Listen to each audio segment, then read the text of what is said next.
Bum, bum, bum. This one's new, I think. I mean, 3 weeks ago, still fairly new.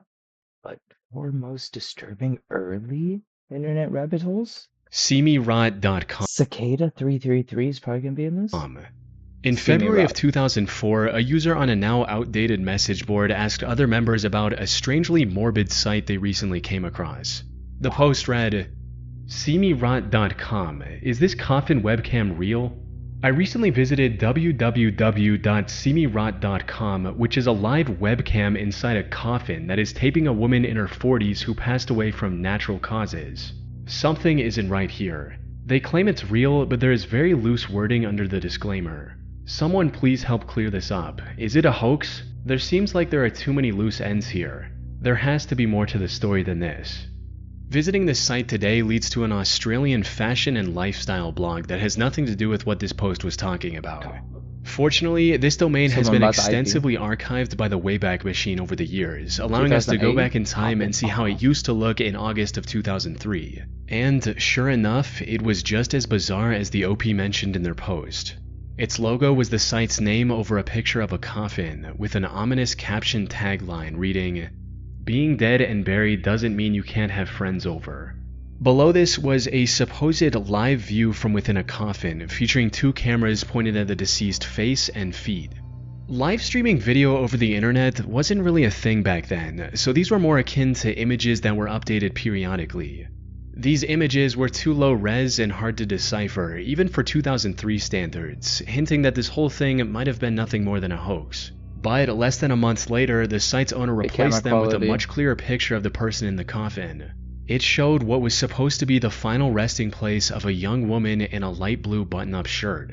This new feed also refreshed every 10 seconds with an updated picture. However, the most disturbing part of this website wasn't the coffin stream, but the description beside it. It opened with the site's owner providing a detailed play-by-play of what exactly they did to get this live preview, stating, "Welcome to SeeMeRot.com. This site is dedicated to all who have gone before us. 2 months ago, we attached the world's first live coffin cams to the interior of our subject's casket. This was done after friends and family had seen the deceased for the last time. We then traveled over 2,000 miles with the casket to the family's chosen burial place, undisclosed to protect gravesite.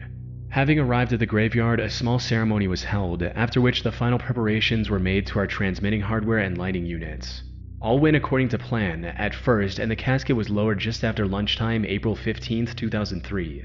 Cam tests were carried out at the site and the grave was sealed. We then set off back to our office in the heart of Seattle."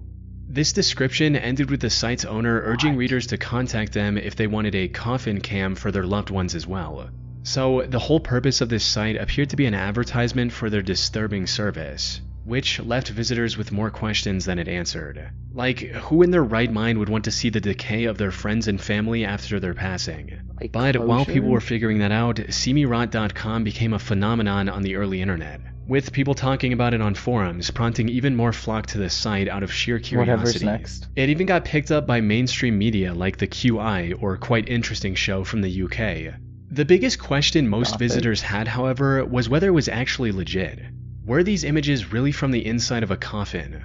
Well, as it turned out, SeeMeRot.com was nothing more than a hoax. Some savvy users quickly figured out that the live preview wasn't live at all. Instead, it was the looping GIF of a still image that went in and out of focus to emulate a live digital camera from that era. This also explains why the supposed body didn't change one bit in the 10 years the site was up. But this begs the question, why? Why would someone go through the effort of setting up a whole website centered around this false premise? The creator even went as far as to add a legal section with disclaimers about how this was all being done with consent, all in an effort to make it seem more legit. One of the first explanations that comes to mind is that this was an art project of sorts. Though, a closer look at this site suggests that its creation was driven more by profit than by artistic intent. You see, this site has had advertisements on its homepage, often for adult content from its inception, something that was very common in the early internet days. A site called the Museum of Hoaxes even managed to track down the site's registration address to some adult business in West Hollywood, California. Put simply, the creator of SeeMeRot.com created this hoax to entice visits from around the world and then leverage those visits to earn money from sponsors. As for the images featured on the site, who these people are is still unknown. but they were likely taken by the creators themselves, possibly one of their friends, as I wasn't able to find any record of them on the internet from before the site went up. SeeMeRot.com was ultimately shut down in 2013. It has since changed owners multiple times between different businesses, including a coffee company and now a fashion and lifestyle blog from a tiny remote town in Australia. That said, the identity of the original creator remains a mystery to this day. They exhibited some odd behavior over the years, like continuing to update the site to make its, and by extension their coffin cam business, seem more legit. Despite the internet figuring things out by 2004, at one point they even made up a story about the police confiscating their camera equipment. It's now been over 12 years since the original site was up. Mortis.com. In early 2010, a bored 4chan user was typing random URLs in their browser, hoping to stumble across something interesting. And while most URLs they tried were either unavailable or belonged to some business, one caught their attention almost immediately: Mortis.com. It was a completely black page with nothing but a generic login window in the middle. There was no logo or description that could help visitors understand what the website was about. This mysterious landing page, combined with Mortis roughly translating to "of death" in Latin, piqued this user's curiosity. But without a valid username and password, there was nothing he could do to investigate further. With no other option, he turned to 4chan and made a post about the site on its technology board. What he didn't realize at the time, however, was that this would spark a decades-long mystery that remains unsolved to this day. Now, I should mention that while some still remain, a significant portion of the discussion threads and forum posts regarding Mortis.com have since vanished from the internet, including the wiki page users created to keep track of all their findings. Any backups of Mortis.com have also been deleted from the Internet Archive upon a request from the site's owner. That's weird. In other words, whoever this owner is, they do not want people digging into this. The Mortis.com site also went down sometime in 2011, possibly because people started trying to brute force its login requirements by using special software to try millions of username and password combinations, so the owner took it down. Now, most of these attempts led nowhere, but a few more tech-savvy individuals managed to extract valuable information from the site's code before it went offline. Most interesting among these was the fact that it was originally registered all the way back in November of 1997 by a man named Thomas Ling. This allowed users to discover 24 other websites under that same name. But instead of offering clarity, the discovery of these additional sites only made the mystery more convoluted. Take Cthulhu.net for instance, which was named after the eldritch monster created by H.P. Lovecraft. It was just a black page with the text "Dead but Dreaming" written on it, and nothing else. Some users also claim to have seen a version of this site with a white chess piece on it, though I wasn't able to find any archives containing that detail. Either way, the whole thing was deeply puzzling and mysterious. That said, not all sites under Thomas's name were this empty. Exercio.com led to a landing page with 4 different options. Among these, quilts.html was the most notable, as it led to a page about someone sharing pictures of their quilting projects. And while this doesn't look all that important to the Mortis.com mystery at first glance, in actuality, it holds the key to answering everything, or at least getting as close to the answer as we can. But we'll get to that a bit later, because there's another key piece of this puzzle that we haven't discussed yet. You see, while people were snooping around the Mortis.com code and the emails relating to its domain, they discovered terabytes of encrypted data connected to this site, which is an unheard of amount of data for the late 90s. Some individual files in this collection were as large as 39 gigabytes, which got people even more curious about what this site was hiding behind its login page. Theories included everything from a private collection of illegal explicit material to something connected to the 3-letter agencies like the CIA or FBI.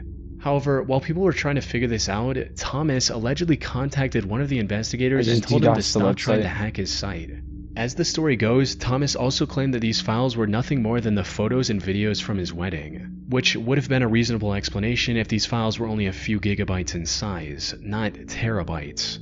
A more reasonable theory, one that I personally believe in as well, is that Thomas was pirating movies and other media and using Mortis.com to host them online. This way he could easily consume this media from any device with an internet connection, while also being able to share it with all his friends and family.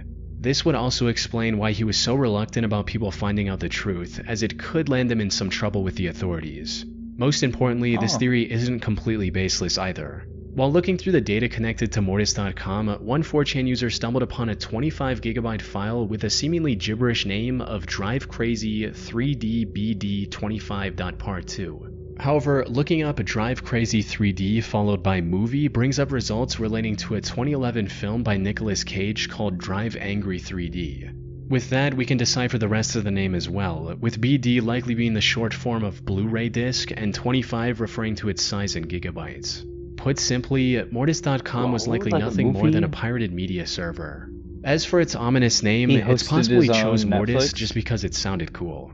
The only big questions that remain are who is Thomas Ling and why does he own so many empty or just plain strange websites? And the answer to these lies in the quilting page we found earlier. Near the top of this page, there's a logo reading DFI. We can find this same logo in the FAQ section of another website registered under Thomas's name called dentalfillins.com. This was a job board of sorts for dentists that was likely operated by Thomas back in the day. We know this because one of his currently operational websites is thomaslingdds.com, which is a website for a San Francisco dentist named Thomas W. Ling. This quilting page also includes pictures of quilts created for Jeff and Josh for their first birthday. These names also align with two more domains Thomas registered in 2010 and 2014. Lastly, while looking through the many domains connected to Thomas, I discovered a subdomain of Cthulhu.net containing a 7-day travel journal. These entries describe Thomas and his wife Karen's adventures across Asia, including Thailand, China, and Hong Kong. And as expected, Thomas also owns the KarenLing.com domain as well. To summarize, Mortis.com was most probably a personal media server owned and operated by a San Francisco dentist named Thomas Ling. As for the many domains under his name, he acquired them for his businesses, close family members, or for random projects like creating an online travel journal. These were also meant to be a completely personal thing. Unfortunately, someone accidentally stumbled across one of his sites and turned them into a decade-long internet rabbit hole that many are still trying to figure out to this day. Whoa, so I do think he was just hosting his own server. Slave Master. In the year 2000, a very disturbing chain message started spreading on AOL, which was a popular instant messenger at the time. If a guy by the name of Slave Master contacts you, do not answer. He has killed 56 women that he has talked to on the internet. Please send out to all the women on your buddy list. Also ask them to pass this on. He has been on Yahoo, AOL, Excite so far. This is no joke. And please send this to men too, just in case. Send to everyone you know. Now, chain messages like this were fairly common back in the day. This one doesn't really make sense. They were an evolution of the physical chain letters and often contained some pretty out there claims, like telling the reader to forward it to 20 people or something bad would happen in 3 days. Yeah. This one, however, felt a lot more real, and that's because it actually was. Slave Master wasn't the name of a fictional horror character someone had created to start an internet hoax. Instead, it was the username of John Edward Robinson, the internet's first serial killer. Someone who used early online chat rooms like AOL to find and entrap his targets. One of his first online victims was 45-year-old Sheila Faith. She met John in 1994 in an online chat room, and after talking with her for a few weeks to gain her trust, John promised to pay for the surgery of her 15-year-old wheelchair-bound daughter, Debbie. All Sheila had to do was go to Kansas City where John lived, and he promised to take care of everything else. She agreed and moved to the city with Debbie in December of that year. Unfortunately, that was the last time anyone saw Sheila or Debbie alive. A few years later, John used the persona of Slave Master once again, this time with a 21-year-old Polish immigrant named Izabela Lewicka. Izabela met John in 1997 and began chatting with him almost daily. Over the next 2 years, John showered her with love and convinced her to move to Kansas City as well. Once she was there, he rented an apartment for her and even made her sign a marriage certificate, which he never turned in. But then Izabela suddenly disappeared, and when asked about her by her peers, John claimed that she was caught using drugs and was thus deported back to Poland. Tragically, this lie worked better than he might have expected, giving him the confidence to look for his third online victim just a few months later. 54? And the next person to fall in this trap was 27-year-old Suzette Troughton. She was a nurse from Michigan with big dreams. John realized this early on in their conversation and posed as a wealthy businessman to entice Suzette.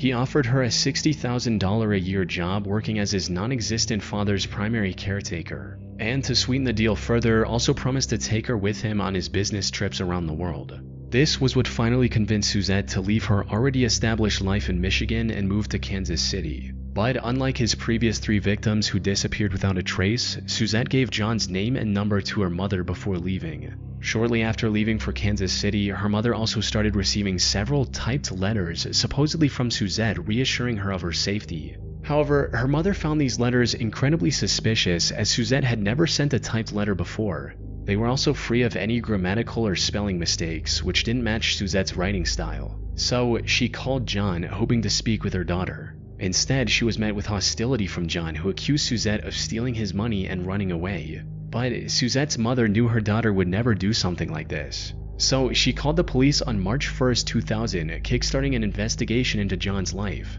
The police in Kansas City, however, were already quite suspicious of him. You see, John was a lifelong con artist who'd been behind bars several times for embezzlement, fraud, forgery, and other similar charges. Most importantly, his name had already come up in multiple missing woman cases. Each time he escaped consequences due to insufficient evidence. This time, investigators held back and quietly kept John under surveillance. And it wasn't long before their patience paid off. One of his would-be victims called the police on him. This gave the authorities a warrant to put John under arrest and search his property for evidence. However, what this search uncovered was far more horrific than anyone could have imagined. As it turned out, Sheila Faith was far from his first victim. She was just the first one he lured through the internet. He'd already lured and killed 4 more women before Sheila, dating as far back as 1984, including 19-year-old Paula Godfrey, 27-year-old Catherine Clampett, and 49-year-old Beverly Bonner. However, his worst crime was against 19-year-old Lisa Stasi. John approached Lisa and her 4-month-old daughter after his brother expressed his desire to adopt a child. He lured Lisa with promises of a stable life, only to end her life in a hotel room. He then gave Lisa's 4-month-old daughter to his brother, claiming that she was an orphan, and even pocketed $5,500 from them in legal fees. After his arrest, authorities searched his property with cadaver dogs and discovered multiple oil drums filled with the rotting remains of his victims. He was convicted in January 2003 and received 5 life sentences without the possibility of parole, along with a death sentence for his crimes. What the fuck? Markovian parallax denigrate. On March 11, 2004, American journalist and U.S. Congress worker Suzanne Lindauer was arrested by the FBI on suspicion of being a spy for Iraq. While doing some research on her, a Wikipedia user named Lazarus666 found a connection between her and a string of strange Usenet posts from 8 years earlier. For some context, Usenet was the precursor to modern internet forums. Discussions on Usenet were divided into several sections called the news groups, similar to subreddits on Reddit. Now, spam on Usenet wasn't exactly rare. They had the same name? Shady companies often made promotional posts in an attempt to market their products for cheap. However, on August 5, 1996, several groups were flooded with tens of thousands of posts that looked like regular spam at first, but a closer look revealed their true intention, or lack thereof. Put simply, these posts were mostly complete gibberish, with seemingly random strings of words formed into paragraphs. Now, when Lazarus was researching Susan Lindauer, he came across one of the few surviving posts from that day and noticed that it was made by a Susan Lindauer as well. Lazarus speculated that these might have something to do with Susan sending encoded messages back to Iraq. Looking back, however, this theory makes little to no sense. That's mainly because in over 2 decades, no one has been able to identify any patterns in the posts that might suggest they're encoded. More importantly, if Susan wanted to broadcast anonymous messages, why would she use an email with her own name on it? But regardless of how feasible Lazarus's theory was, it ended up generating a ton of interest in the topic. These strange Usenet posts were later given the name Markovian parallax denigrate, based on the subject line of the sole surviving post. It also became known as one of the first great mysteries of the internet, with people from around the world trying to figure out what these posts meant. Unfortunately, no one has been able to find a concrete answer ever since. The theory linking them with Susan Lindauer was eventually dropped by internet sleuths, as they couldn't find anything connecting the two. It was also discovered that the email address actually belonged to a student of the same name from the University of Wisconsin. However, this also went nowhere, as the email address turned out to be spoofed from the start. People then looked into the mystery's title, Markovian Parallax Denigrate, and assumed that it might have something to do with the Markovian process, which is the math used Napkin by phone Island. keyboards to predict the next word in a sentence, and even serves as the foundation for modern text-based AI services like ChatGPT. So maybe someone was just experimenting with a new Markovian process-based bot and decided to unleash it on the Usenet. Oh. Unfortunately, this theory doesn't have much ground to stand on either.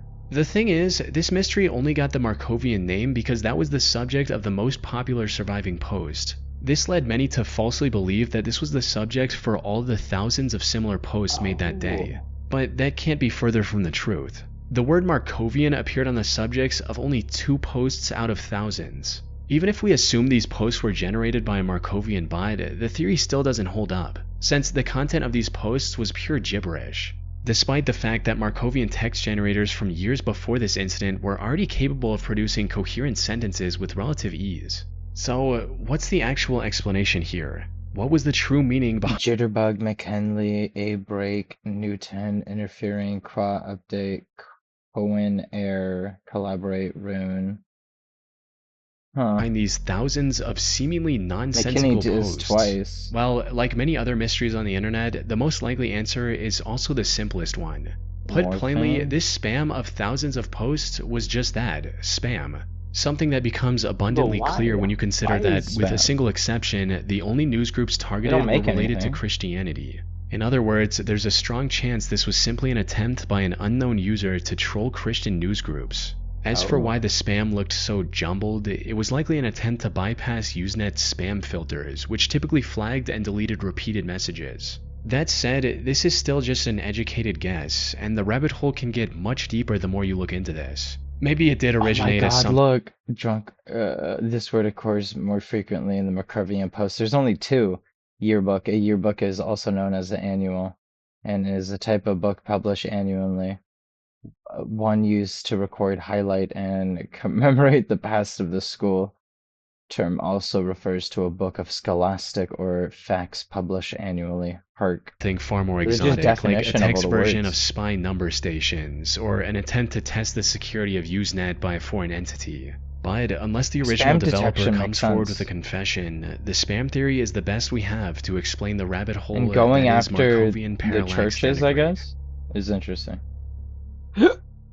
Spooky. Bum, bum, bum. Dun, dun, dun. Thanks for watching. It's your boy. Bing, bing, bong.